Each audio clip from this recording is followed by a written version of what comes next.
ए मुन्ना भैया पहले के जवन प्यार रहे लैला मजनू जैसन प्यार रहे। लैला के देह पर जब कोरा गिरावल जाए तब मजनू के चोट लागे। अब मजनू के देह पर जब चोट कोरा गिरावल जाए तो लैला के देह पर चोट जरूर लगे। पहले के आपके प्यार में कितना अंतर बाटे। कहत लइका कैसे कि जब से नैना लगल बात आगे बढ़ल, कि जब से नैना लगल बात आगे बढ़ल, कि रोज अखियाँ डूबेला इंतजार में, दिल भइल दीवाना तोरा प्यार में। तनी म्यूजिक से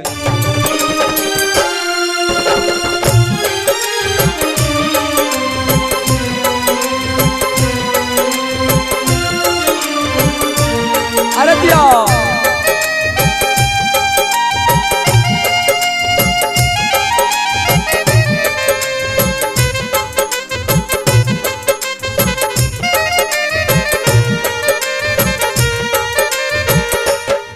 जब से नैना लगल बात आगे बढ़ल, जब से नैना लगल बात आगे बढ़ल, रोज अखियाँ डूबेला इंतजार में, दिल भाई दीवाना तोरा प्यार में, दिल भाई दीवाना तोरा प्यार में।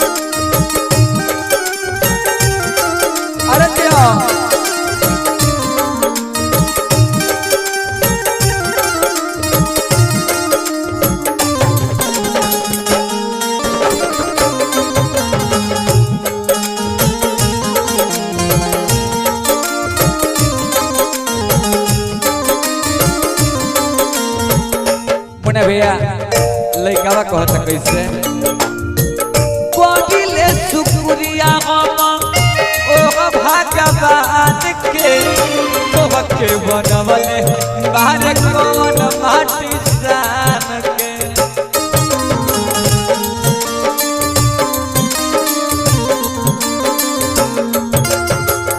कोडिले शुक्रिया हम ओ भगवान के तोहके बनवले बाहर कौन माटी सान के,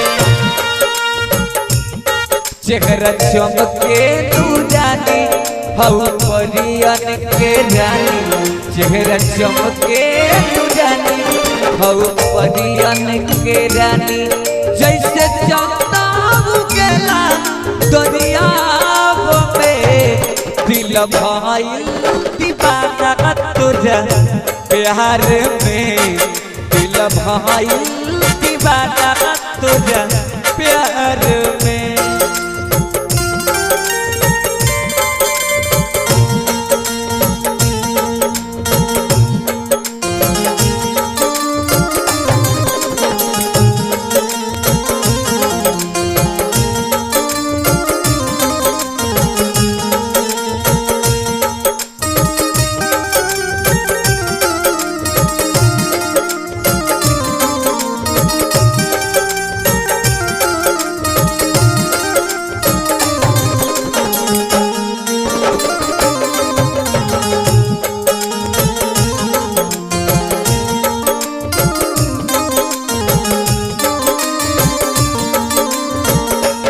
में कहता मुझे वेले का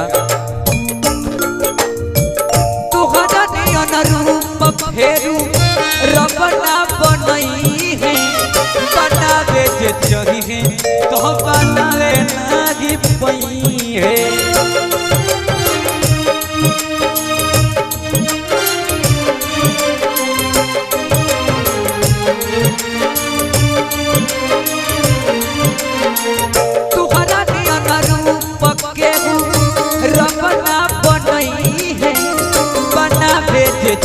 है तो बनावे लागी पईगे रूपया सन बुझाला देखी सूरज ला जाला रूपया सन बुझाला देखी सूरज ला जाला जैसे जाता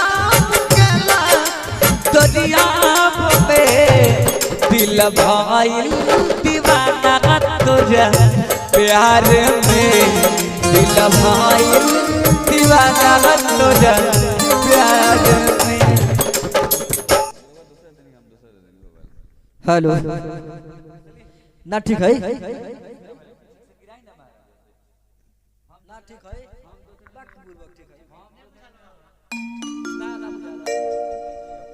चलिए हेलो।